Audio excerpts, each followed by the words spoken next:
Bonjour à tous, ravi de vous retrouver. Ça y est, tous les participants sont partis ce matin dans des décors, vous le voyez, à couper le souffle pour rejoindre la première étape d'orientation qui les mènera jusqu'au bivouac de Merzouga pour un moment fort du rallye. Vous allez le voir, c'est le 4e JT de cette 27e édition du 4L Trophy et ça démarre maintenant. On y va. Ah, du coup, c'est l'orientation, faut que je tourne. Bon. Ça fait des mois qu'ils se préparent, qu'ils équipent, qu'ils retapent leur 4L. Vous savez, cette mythique voiture construite à plus de 8 millions d'exemplaires entre 1961 et 1992. Ça, c'est pour la petite info. Donc, ce soir, comme vous pouvez le constater, nous sommes à la Fantasia, chez Ali, pour la remise de prix pour les équipages qui ont été les plus habiles en navigation. Et vous savez quoi, on perd pas de temps, on regarde, c'est parti. 250 mètres carrés dédiés à la danse et au fitness, et dans cette vidéo un petit peu particulière, eh bien on va partir à la découverte de cette école. Au programme aujourd'hui pour nos aventuriers, du fun et du fun bien sûr, mais aussi vous allez le voir, quelques petites surprises d'ordre désertique. C'est parti pour une centaine de kilomètres sur piste, 91,8 précisément, autour de l'ergue Chéby.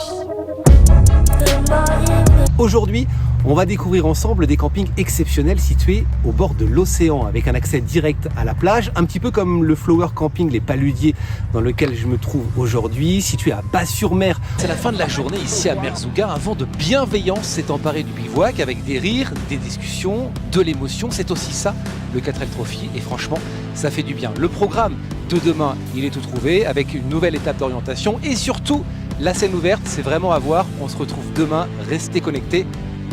À très vite. Bonsoir à tous, bienvenue. C'est un plaisir de vous accueillir ici à Bourges. C'est la 3e étape de cette tournée Place des TP 2022, 6e jour pour vous faire découvrir notamment les métiers des travaux publics. On est très bien installé, place Étienne Dolé, à côté de cette magnifique cathédrale Saint-Étienne, avec le soleil pour les remises, les victoires de l'investissement local dans le Cher. Je suis également accompagné de Monsieur le maire. C'est pas Richard Anthony qu'on va voir, c'est pas le petit train qu'on entend en siffler, c'est le petit train de la Mure, donc à une trentaine de kilomètres de Grenoble.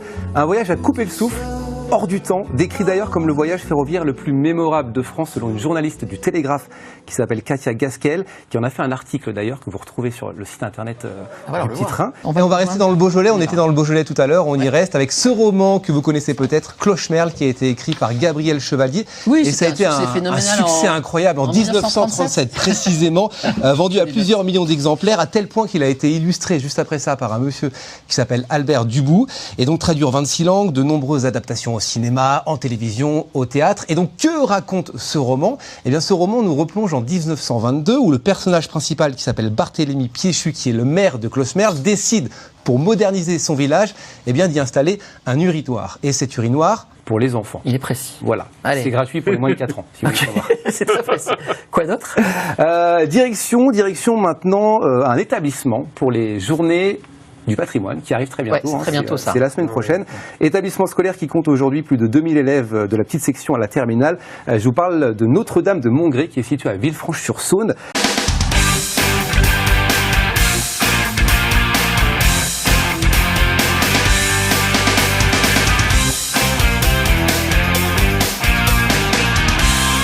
Bonjour à tous, c'est mercredi, il est 9h50, nous sommes le 26 septembre, soyez les bienvenus en direct. Très content de vous retrouver tous les jours, on est parti pour 52 minutes et au sommaire de cette émission, il sera question encore une fois du coronavirus, des invités, des chroniques, des experts, de l'amour, des confidences intimes évidemment et quelques photos dénudées dans ce 2.0. Ce matin, on va découvrir ces chaussures incroyables qui sont adaptables pour les enfants. Il y aura un son, il y aura une image et il y aura une phrase. Koh-Lanta, l'île des héros, vendredi soir. Alors on va parler de l'audience, juste pour commencer, c'est le plus mauvais lancement historique, 4 700 000 téléspectateurs. Vous êtes ancré dans l'actu, j'ai envie de dire, parce que votre spectacle commence dans une salle d'attente et vous prenez à partie le public. Le spectacle se déroule dans une salle d'attente. Très beau casting en plus, casting 3 étoiles, André Dussolier, il y a Catherine Deneuve qui est improbable dans le film. Il y a une scène assez incroyable. Ça va peut-être remonter après justement ce qui s'est passé, parce qu'il s'est passé énormément de choses dans cet épisode, à commencer par Ahmad. Alors vous l'avez peut-être découvert donc vendredi, c'est lui jusqu'au jour où il fait la connaissance d'une sirène,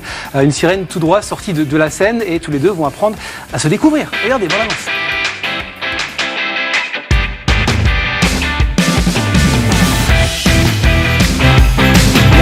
la trouve excellente, je la trouve drôle, je la trouve attachante quand elle est naturelle.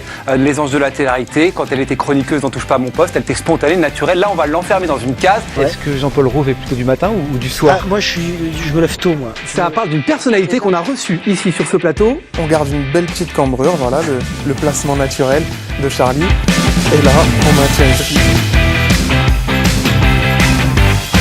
Pourquoi? Puisqu'il a... Excusez-moi, c'est question pour un champion ou... Oui. Moi, j'étais en train de faire des exercices en même temps, mais je me suis aperçu que j'avais pas de périnée finalement, donc ça ne servait absolument à rien. Merci Sophie, on va... Pierre-Jean Chalençon. Pierre-Jean Chalençon, évidemment, on lui a proposé, figurez-vous, un rôle dans The Walking Dead. Est-ce que vous mettez un point d'honneur durant vos spectacles à reprendre de la variété française, de la variété étrangère qui plaît au public? Ça, c'est important. Figurez-vous qu'elle a fait le buzz grâce à ça. Je sais pas, j'ai pas regardé ce passage-là. Voilà, son string, c'est un string, on peut le dire.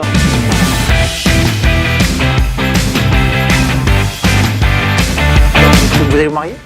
C'était prévu. Enfin, Oula. On va passer à autre chose.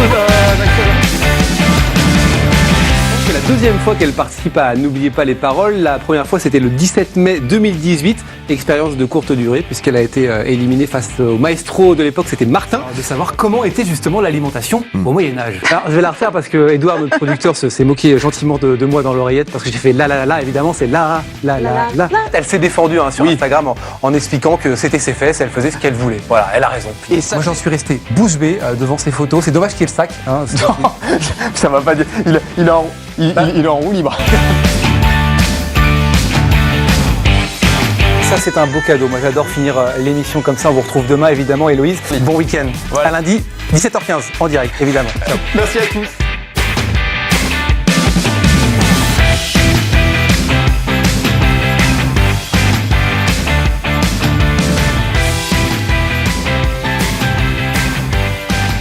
Bon, merci. C'est un plaisir. Bon courage pour cette première, le 21 Avec novembre. plaisir. Merci qui? Non, répondez pas. Merci les gars.